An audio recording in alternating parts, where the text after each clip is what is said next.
I think one of the documents that we have really not even looked at as a council is the member officer protocol. And I thought it'd be a good opportunity to review that at the same time as we're doing the training, because what a number of councillors have said is they're not sure about who they interact with, how they interact, how to get agenda items agreed, that sort of thing. So that'd be a good opportunity to adopt that policy at the same time as doing the training. I'll be getting that. Okay then. Copy, and I will be putting it on the next corporate services, but I'm happy to send it round earlier if you want to have a quick look. Yeah. Please.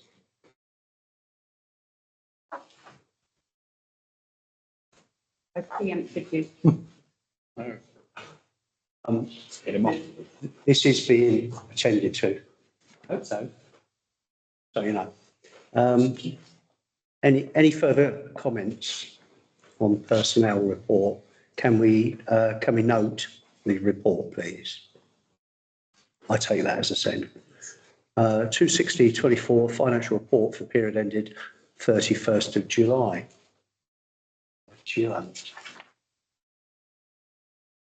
In terms of our current financials, I do have a couple of sleepless nights because I do worry about them in terms of what we budgeted, etc. But at the moment, we're actually doing okay, actual versus budget.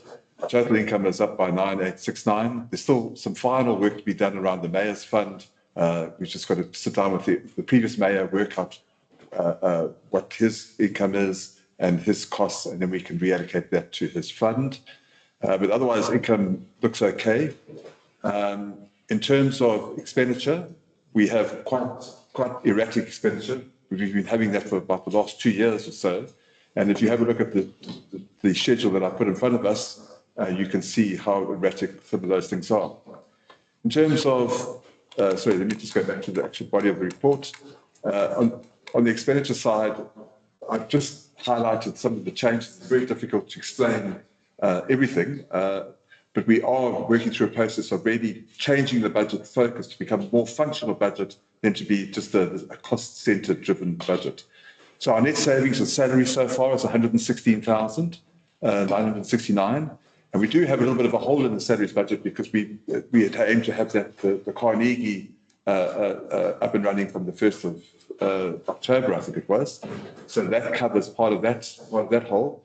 Trading costs have been high. Our utilities have an adverse variance of 1,265. These are all seasonal things. It depends on when billing happens, and it depends on the extent to which estimated readings are done. That causes havoc with our cash flow. Our mayor's allowance, we've got an adverse variance there, but that's due to the old mayor's costs being included with the current mayor. The floral display costs are higher by nearly £7,000. But bearing in mind that we've received donations of nearly £10,000 for our floral displays, that is the reason why that item is quite high. Our property maintenance costs are still unexpected. If, for example, the ventilating system in the bus station toilets had to be upgraded and repaired, that was a couple of £1,000s, which obviously we didn't expect that to be budgeted. And there's also some costs that we just can't allocate to specific buildings. Toilet costs are much higher, at nearly £8,000 per budget. Bear in mind that the contract has now been ended with the existing supplier, and we had budgeted to have staff in place from the 1st of April. So there is a little bit of a kind of recovery of that additional toilet expenditure from the savings in the salaries budget earlier on.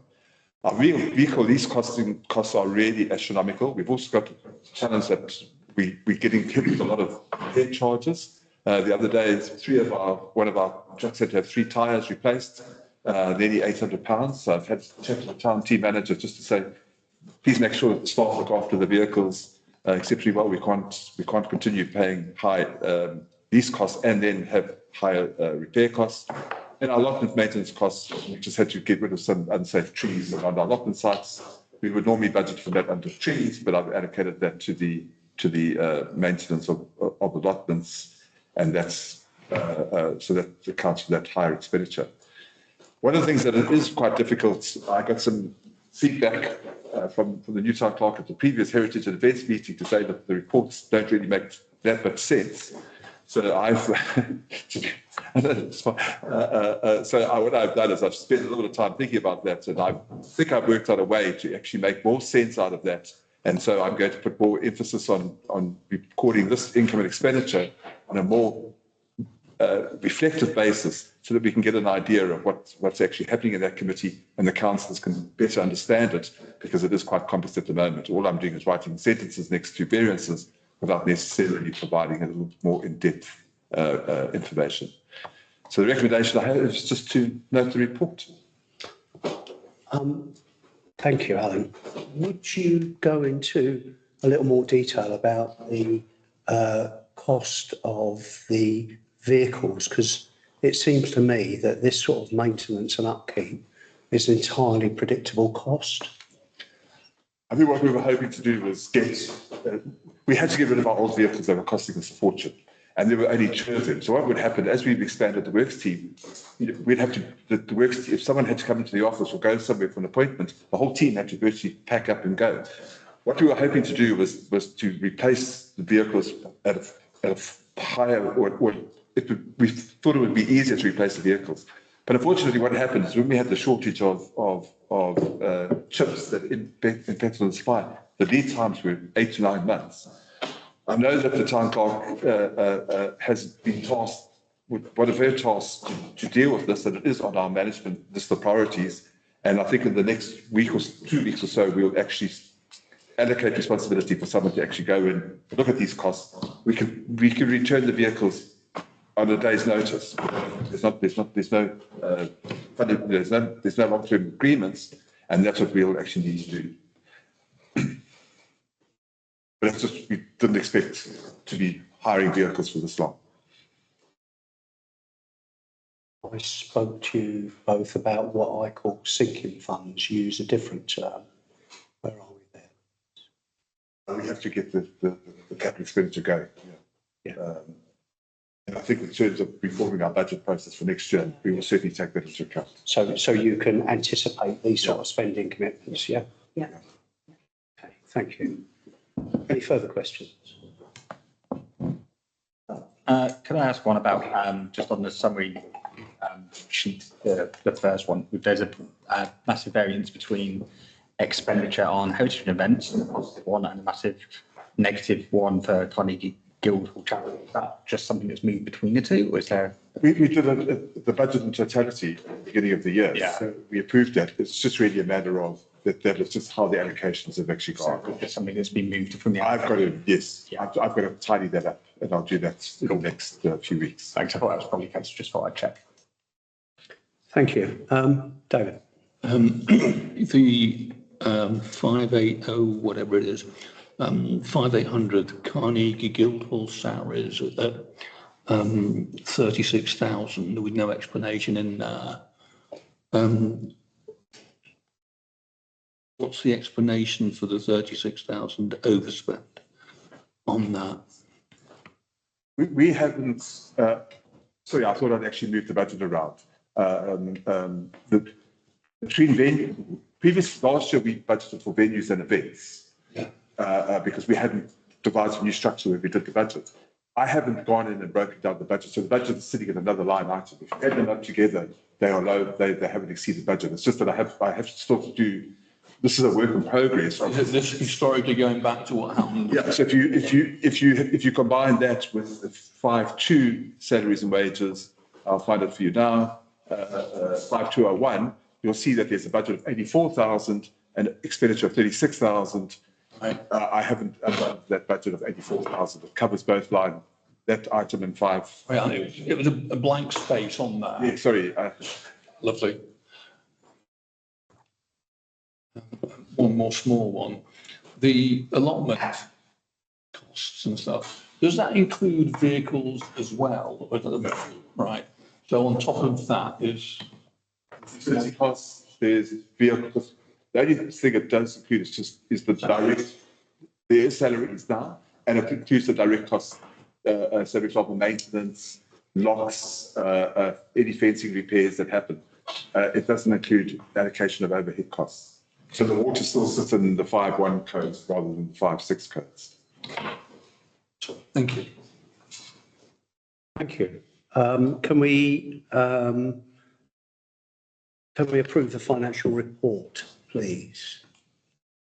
Yes? Yes. Thank you.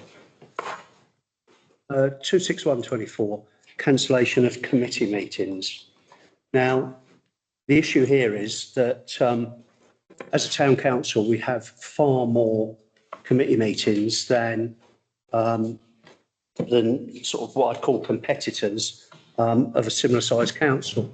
Now, my view is if you're doing things different to competitors, you're either way in advance of them or you're quite a way behind. And unfortunately, I think this is the latter, because what's been happening is just because of the volume of meetings, officers haven't been able to work as well doing what we want them to do, which is to deliver to the town. So an alternative mechanism has been proposed to enable councillors to exercise their responsibilities but cut down on the meetings.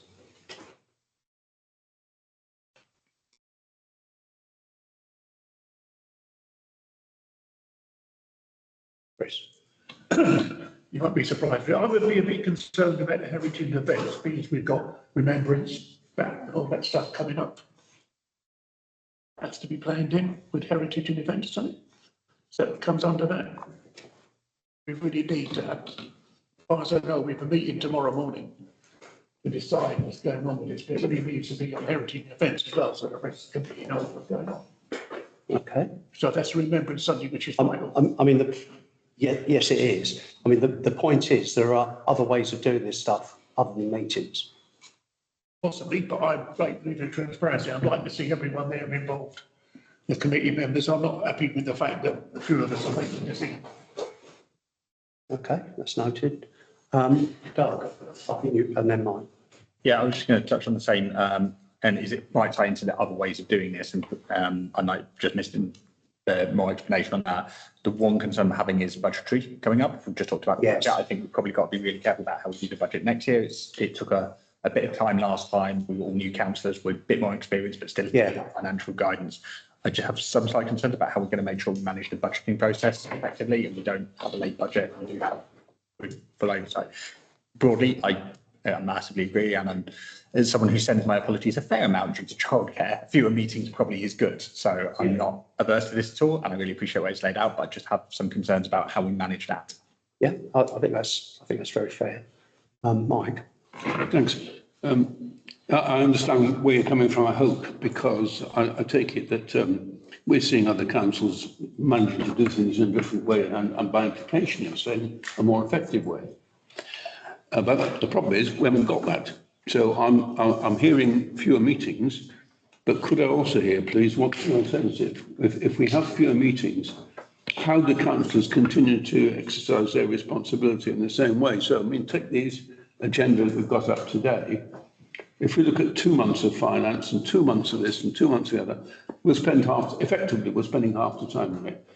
So is there an alternative, a better alternative? I think the answer is yes. Can I chuck that to you, Sonia? Yeah, I think what you're looking at is you're looking at a month of finance. Most councils look at it quarterly. You're looking at it monthly. The statutory guideline says you look at it quarterly. So you're far exceeding that already. I think that there are other ways we could. Yeah. Sorry.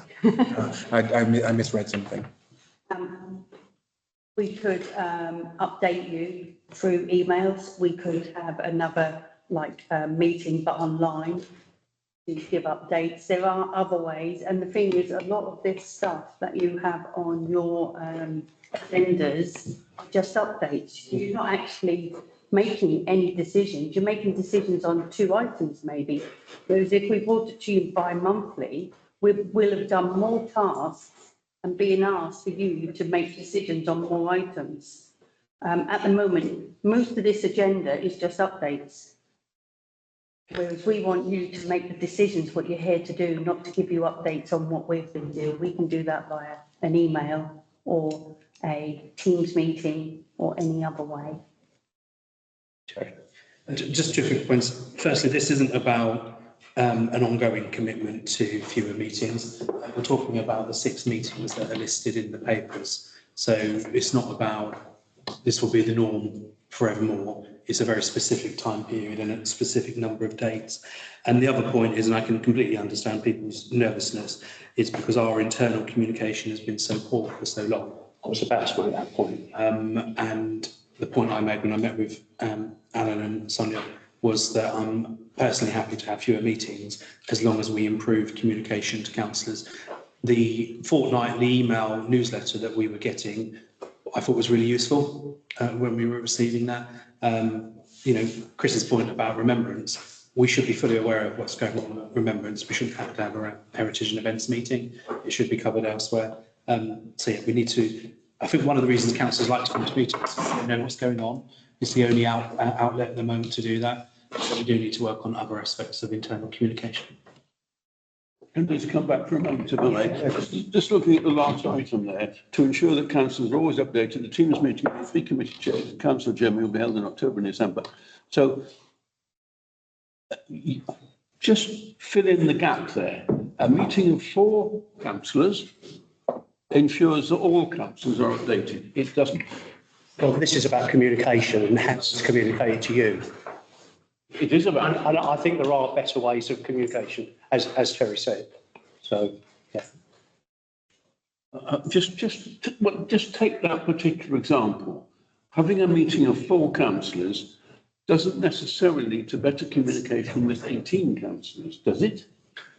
I'm just puzzling about the way we're putting that down there and saying, and this will give us better communication.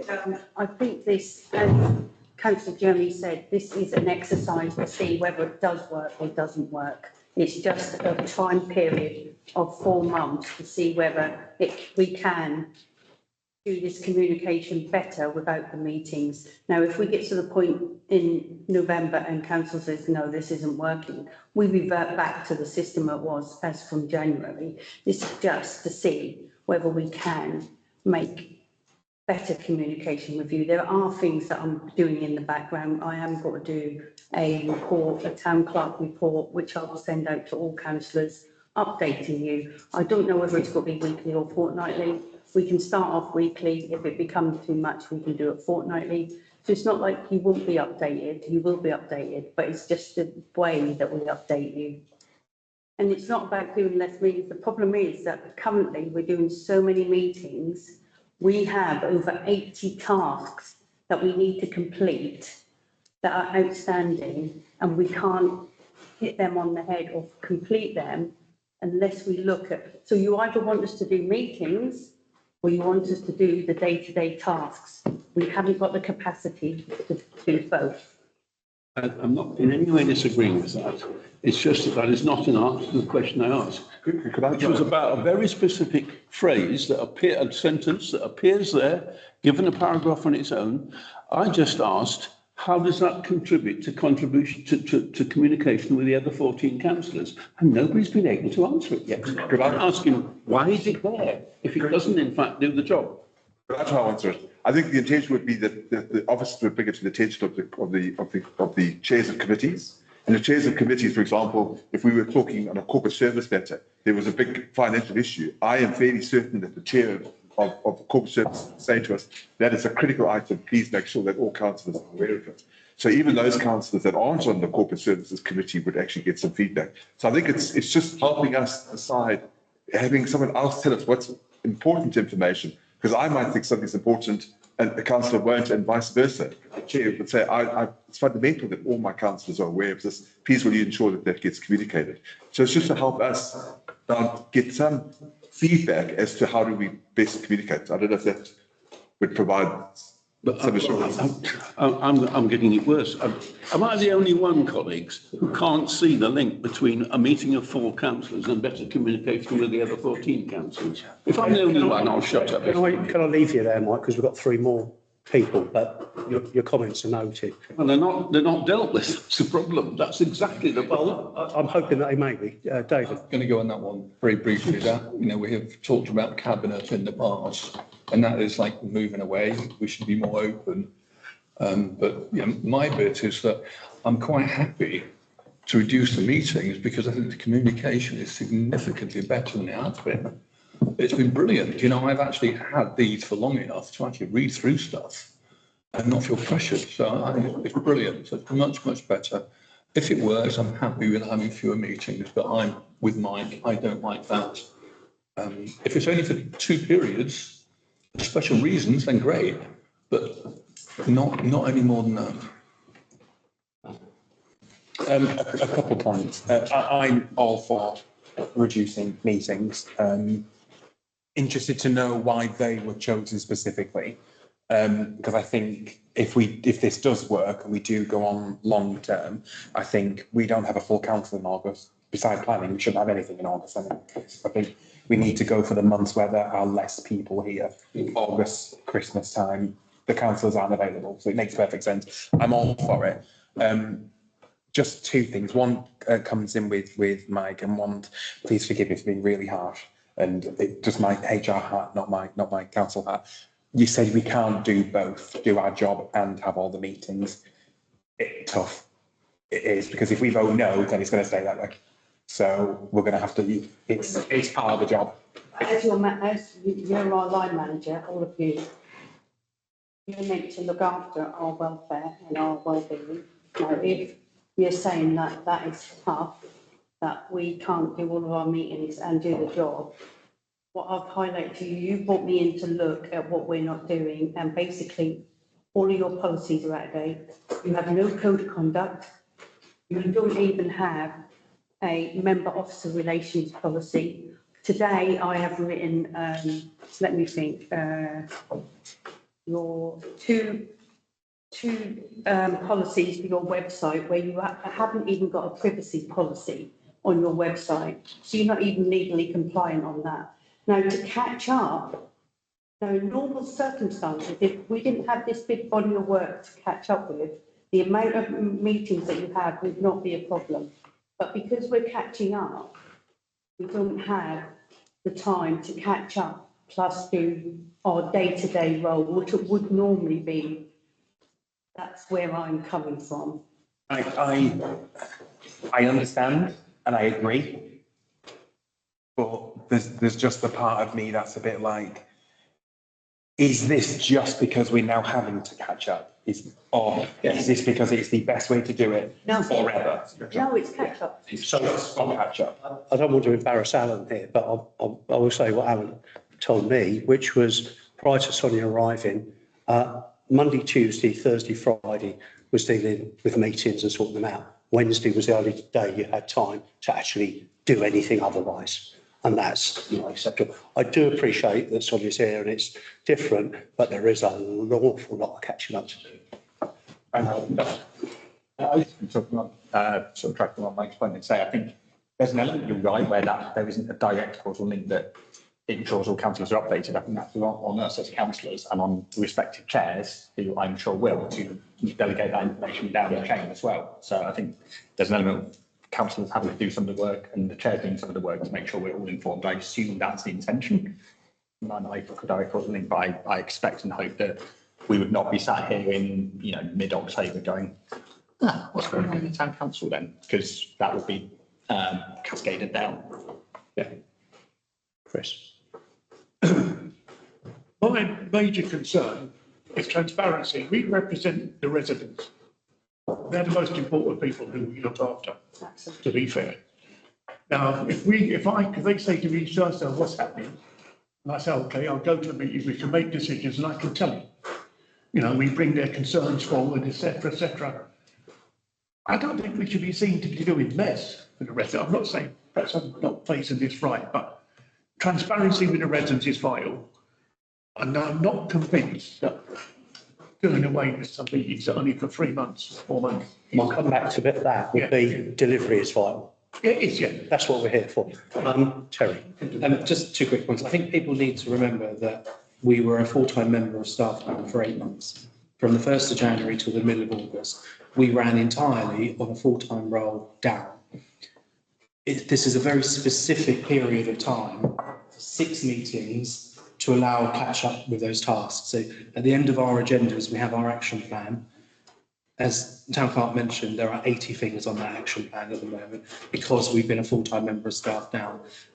By not having 6 meetings, you're not producing agenda packs, they're not sat in meetings, there's no decisions to be made. That allows a period of time to catch up. I think it's fair to say that we would expect to get to Christmas and that 80 list will be significantly reduced. And then, we can have a conversation about, do we revert back to the previous meetings calendar or do we want a revised version? But ultimately, it's a very specific period of time to catch up. The second point, just to try and answer Mike's point, I asked for the October and December briefings for committee chairs to be included because from my own point of view, having been a chair, when you have the meeting to set the agenda, that for me is a really important opportunity to say to the staff, where are you with X, Y and Z on that committee to make sure that there's that accountability aspect. So if the chairs of the 3 main committees are still spoken to as they would be as part of the chairs meeting ordinarily, you can make sure that there is that accountability and just touch base on whatever the issues are. It might be that those chairs feel they've been updated on something that they then actually do need to call a meeting. If something comes up, they have the power as the chair to call a meeting. We might say we're going to scrap them, but something might come up that, we need a special meeting. But there's that sort of check and balance, if you like, built in, and that's why I suggested that. And just picking up Chris's point, I think transparency is important. Nothing should be any different. If a member of the public contacts a councillor in the next 4 months for an update, we should be able to give it to them. Because we've improved communication. You don't have to attend meetings just to get information. Members of the public could attend the Carnegie, they could pick up the phone, they could email if they're that bothered about transparency. What we need to ensure we do, and I think most people actually care about, is delivery. We're transparent about the things we're not achieving. I'd rather be transparent about the things we are achieving. Annie?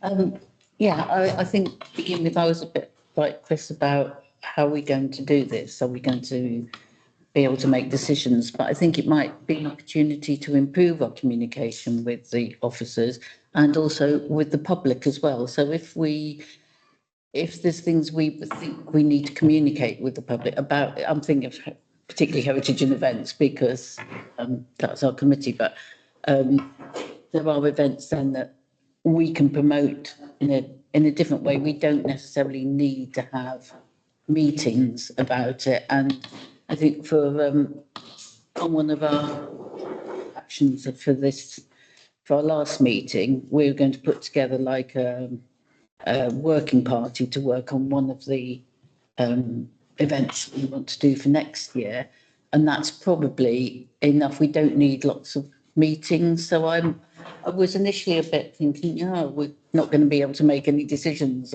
but I think I understand that it will improve communication, or it's an opportunity to improve communication rather than say we won't try it.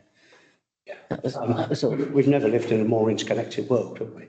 No. And we should use that to our best. I'll come to you, Matt, but I'll quickly, Sonia, you wanted to say something? Yeah, sure. Just preface what I'm going to say. I completely agree. I'm 100% supporting. You guys need the time to catch up. I get that completely. It's something I hope we continue to do for the rest of the year, not just these few months. I'm more than happy to sit down in January and look at the meetings for the rest of the year, but absolutely fine. Just 2 questions / points I have. The meeting that will take place in October and December with the 3 committee chairs, will that be an agenda made, minuted, recorded and put to the public? I would personally say doing that, to me, just becomes a de facto meeting. I think that covers all the bases. There's no issues with transparency. I personally think that's the best way for the public. We're saying we're not giving you a community environment, heritage or a corporate meeting, but we sat all 3 down. Here's the minutes. Here's the meeting. Here's the minutes. Now, Cheaper if it's on Zoom. you have it in person instead. You'd have to change your standing orders if you wanted an agenda in a minuted meeting. Yeah. You don't have the power to do that. Yeah.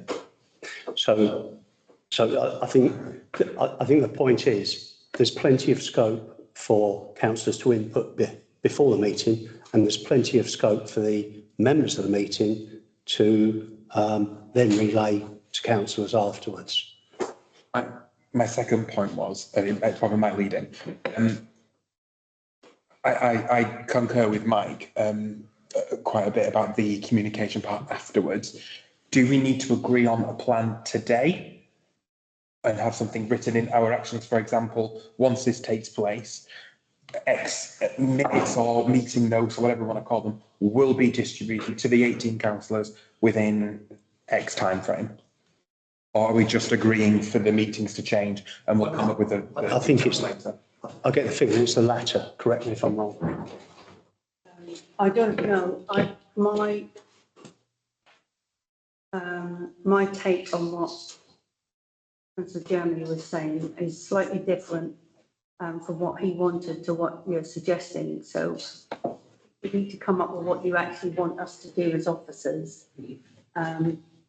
But you are right, you can't have it, can't do, you can do minutes on and, but if it's got to be a proper agenda and recorded, then it might as well it needs to be a proper meeting. That was also my argument.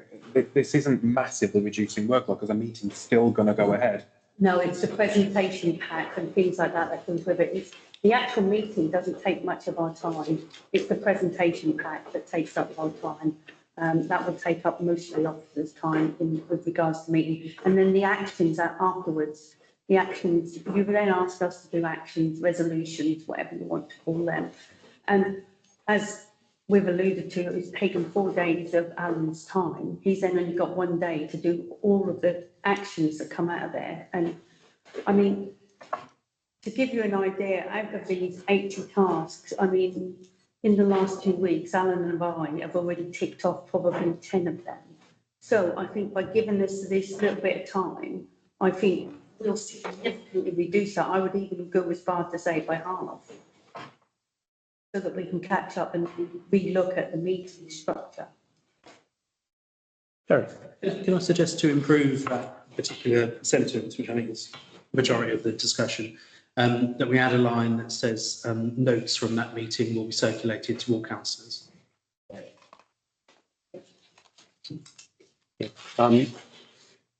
So I think now would be a good time to vote. Can you add that as an amendment, or will I add that amendment? So to receive a report on the proposed cancellation of committee meetings, an alternative mechanism to enable councillors to exercise their oversight responsibility, which would include notes from the interim meetings.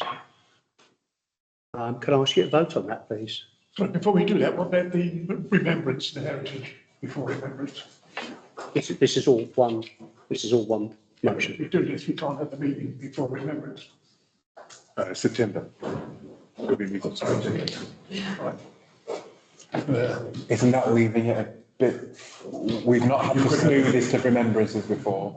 But you could have you could have another working group meeting, feedback to the committee through that. So there is a working group meeting tomorrow, for example, which is going to forward its recommendations to the committee, I presume in September. Okay. If we're all okay, can I propose the proposal as suggested? All those in favour? Or is that including the amendment? Yes. Yeah, yeah. Oh, sorry, could I have a proposer and a seconder, please? Sorry. I'm happy to propose. Seconder? Thank you. All those in favour? 2, 4, 5 against. 1 abstain. Thank you. Proposal carried. Moving on to 26224, the use of the Guildhall Large Court as a permanent council meeting room. And I think this is much of a part of it's a part of the previous proposal, which is using the large court next door as a permanent council meeting venue. At present, the time taken setting it up and taking it down has just eaten into staff time. We do have problems with the sound in there. I think that is part of it. So the proposal would be to keep the kit in there, except for the 5 or 6 times we actually hire it out a year, and go on that basis. Comments, please. Sorry, hand up. Sitting closer to each other is significantly better. why in that big building are we 5 metres apart? And I think we should be through there, but why are we sitting so far apart down there? Sorry, David, say that again. Why are we sitting so far apart in that other room? Here, there's no microphones and we can hear each other beautifully clearly because we're so close. Okay. Any other comments? Yeah, I'm bound to reply to that. I am quite a deaf person. In fact, I think probably I should say that I'm disabled because I would get it treated seriously if I did, instead of just saying I'm a bit deaf. It's my fault. I do not agree with the last comment. Neither of these rooms are good in terms of people who are hard of hearing. They're really difficult. There are people in this room I rarely hear, and David's last comment made me just jump at it because it just isn't the case. We are not looking after our people by having a long, thin table. Actually, if we really wanted to hear each other, I suspect we should sit round on a round table, like the knights of old. We do need to think through this, and we hear from time to time, Mr. Chairman, there's going to be better microphones and so on. Yeah, I'd love to try them out and to hear them because we hear this quite a bit, and I'm not personally satisfied with the communication I'm able to make because I'm not necessarily hearing. Now, as I say, that might just be my fault, and I should resign from the council, and then you'd all be not worrying about people who can't hear. But maybe I should say, actually, it's a problem for people, and we should be looking after it. We should be coping with it. One of the ways is to have a suitable arrangement of people, human beings, sitting around the table. Another is to have better bits and bobs. I look forward to us actually doing what we keep talking about, which is having good technology so that we can actually hear each other. I think we're getting off the point a little bit, which is about. No, that is. Sorry, go on. One of my tasks, objectives, was to create a meeting space that was encompassing for all, including those with disabilities. We are going to look at new sound equipment and setting the room up so it will suit everyone. Can I suggest going forward that if councillor minded to agree this, that I work with you and you can then work alongside me so that I can make sure it's suitable for everyone? I'd be happy to do that because there'll be somebody else after I finish on this council who has the same problem. I'm just starting to have to wear hearing aids, so I'm on the road, Mike. Sorry. Yeah, it's not just Mike. I struggle to hear too, so it's not, it's an issue for all of us, I suppose. My conversation with the town clerk was we've made a decision to move here and the meetings are now here, but we're not properly set up. So the fact that we're meeting in this room again and we still don't have, curtains or blinds on every window and there's still bits and pieces laying around, we need to take pride in our meeting space and have it set up properly from an appearance point of view, but also from a practical point of view. Sound and microphone system, but also maybe some sort of loop system as well we need to be looking at. And I also suggested training for councillors on how to use microphones would be really useful because some of us project better than others. You all need to be aware of that. It's part of our role is about being performative and making sure people can hear. So I have tasked the town clerk, and that was her challenge back to me, was we need to be properly set up in there to achieve what you want to achieve, which I can live with personally. But I do want us to to move forward. This is our civic home now. We need to make it look like one. Can I just be clear, Mr. Chairman? I'm being slow on this. So the proposal is basically we have all council meetings next door. No. Oh, so there'll still be some in here. This is That's my committees. understanding, is the committee meetings will still be in here. So full council and planning next door. Yeah. No, all of them. No, all meetings next door. All meeting. Oh, sorry, I didn't realise. Just so we can set up all of the sound systems, all of the TVs, all of the tech, sort of all be in one room, so we're not moving it around and upsetting it. Because at the moment, every time you move tech or put the microphone down or take them out, That was why I'm surprised that we seem to be use this room. I misunderstood. I think So did I. I'm I sorry. think this room works really well as a committee room. the problem is with that stuff, isn't it? We can't buy a new TV. I mean, that's my own view is, Yeah, I mean, I think to get 18 members around this table for full council and planning would be difficult. The crowd space. And for crowds, you know, but for committees, this room is highly preferable. So does that mean we have 2 rooms permanently set up? We've only got one TV. I was going to say, I don't think that could be done. So, What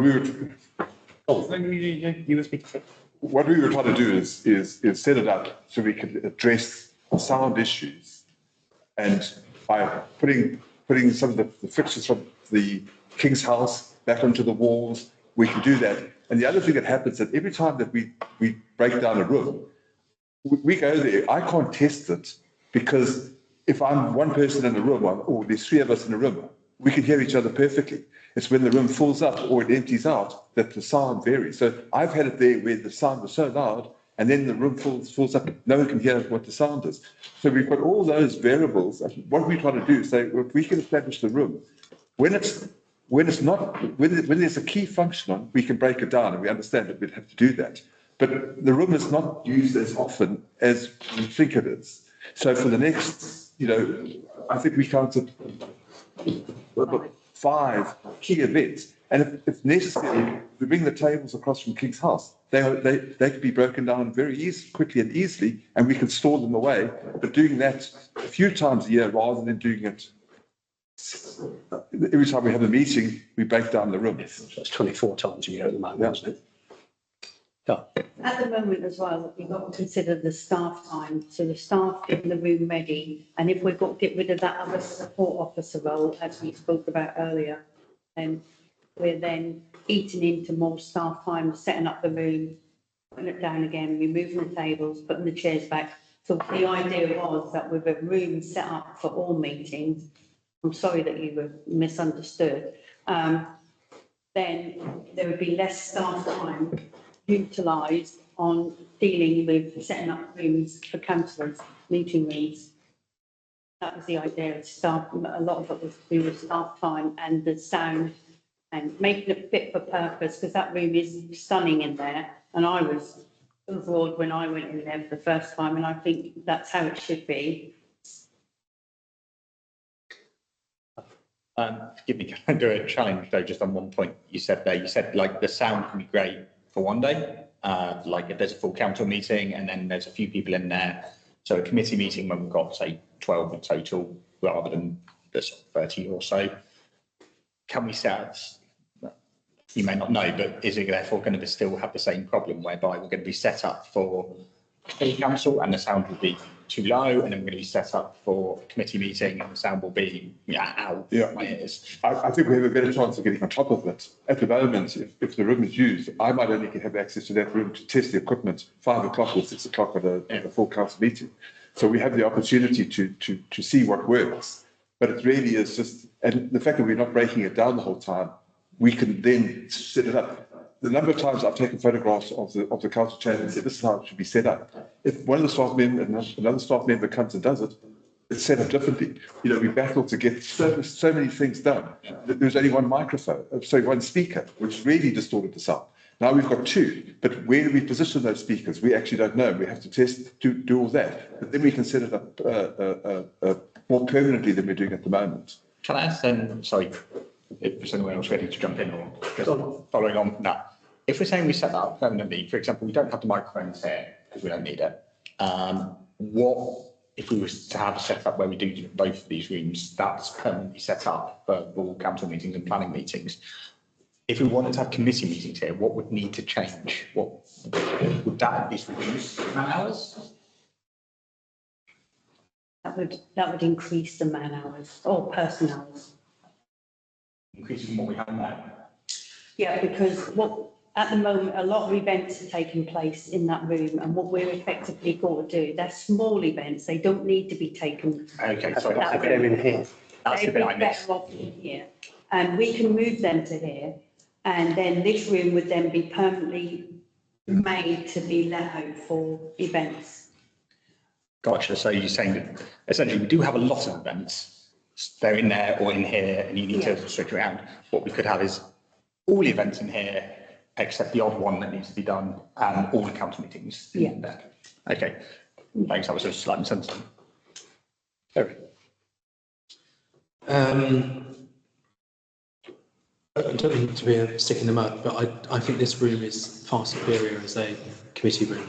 I think we would be at a disadvantage to hold all meetings in the large court, and we can't move straight away anyway because we don't have the right sound system, and I don't think we should be moving until that's in place. So I wonder if we could ask for a revised report that maps out what the implications would be of continuing to use this as a committee room and the large court as a full council chamber. I personally would be reluctant to move committees out of this room. I think it's been functioning really well since we moved here. I appreciate the challenge about what functions we might be potentially displacing, but I would like to assess that before we make a decision. Okay, David. How often do members of the public come to committees rather than full council? So there's no detriment there at all? Okay. Third time putting it on one. It's all right. I'm all for it, absolutely. We've set up and put down for events so many times at CBC. Every time we finish a meeting, I always feel horrendous that we're like, bye. And you've got to now take a room down. I do feel really bad. Just to sort of answer David, I think I'm happy to agree with it, but I think if we're going to agree with it, we need to change the way we lay it out. And I think the problem is the tables are laid out spaced apart for the regalia, which is only out once or twice. The gap is big enough for the table to go in with all the regalia on it in the middle. When we don't have that out, the table should be put together. Yeah. So it's just two tables opposite each other. We don't need that big space anymore if there's not a table full of regalia. So I'm happy to move, but only if those tables are shoved together. I think that's a good point. And the other thing is, will that room be locked permanently then in that case, if we're leaving our equipment out permanently?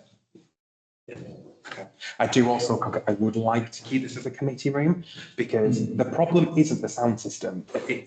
It's a little bit of user error. It's a microphone, people. It's not always that difficult to use, but it's a little bit of user error. The issue isn't the sound system, it's the acoustics in the room.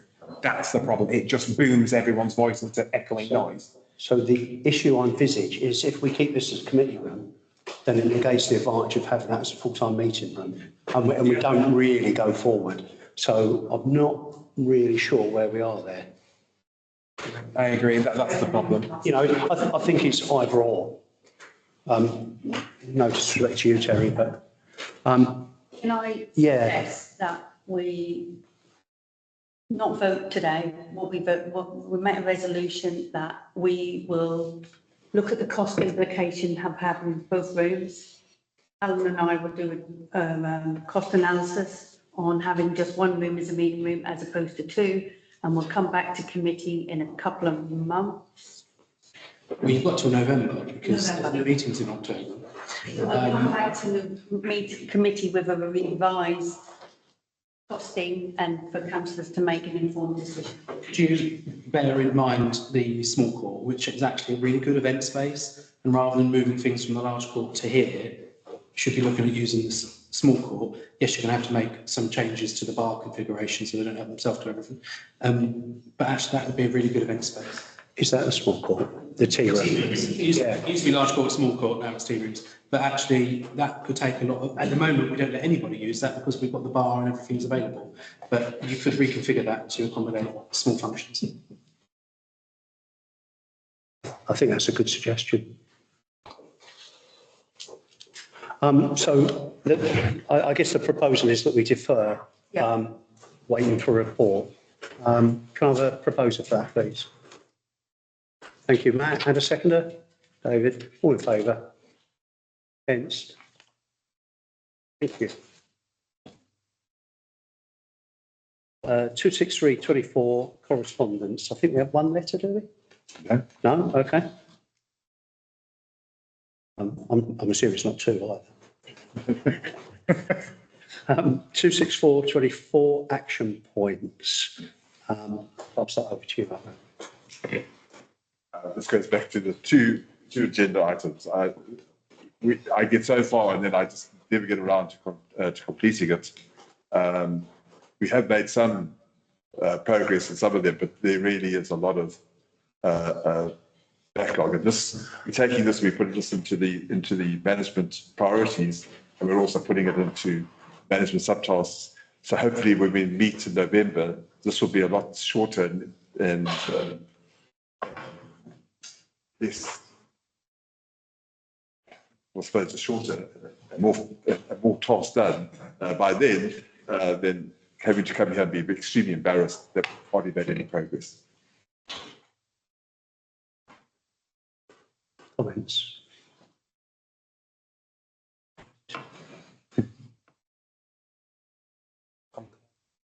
Thank you very much. The decision required that we request that the action points be updated based on the review. Proposer and seconder, please. Thank you very much. All in favour? Thank you. 26524, community engagement. I'm going to chuck that straight over to you, Terry, because you had some ideas, didn't you? Just increasing the number of press releases, but if we've paid the money for the Unlocking Thetford's Potential Fund, I think a good couple of press releases about that would be really useful. Further comments?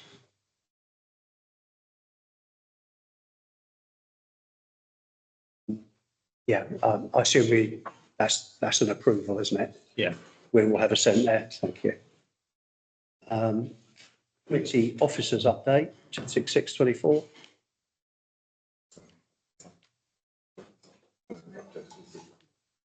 Thank you very much. Which leads us to 267.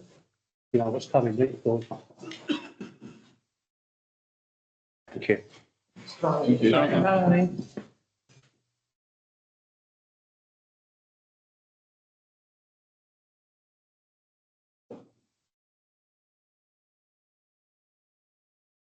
And now we move on to 26824, below the line staff restructuring.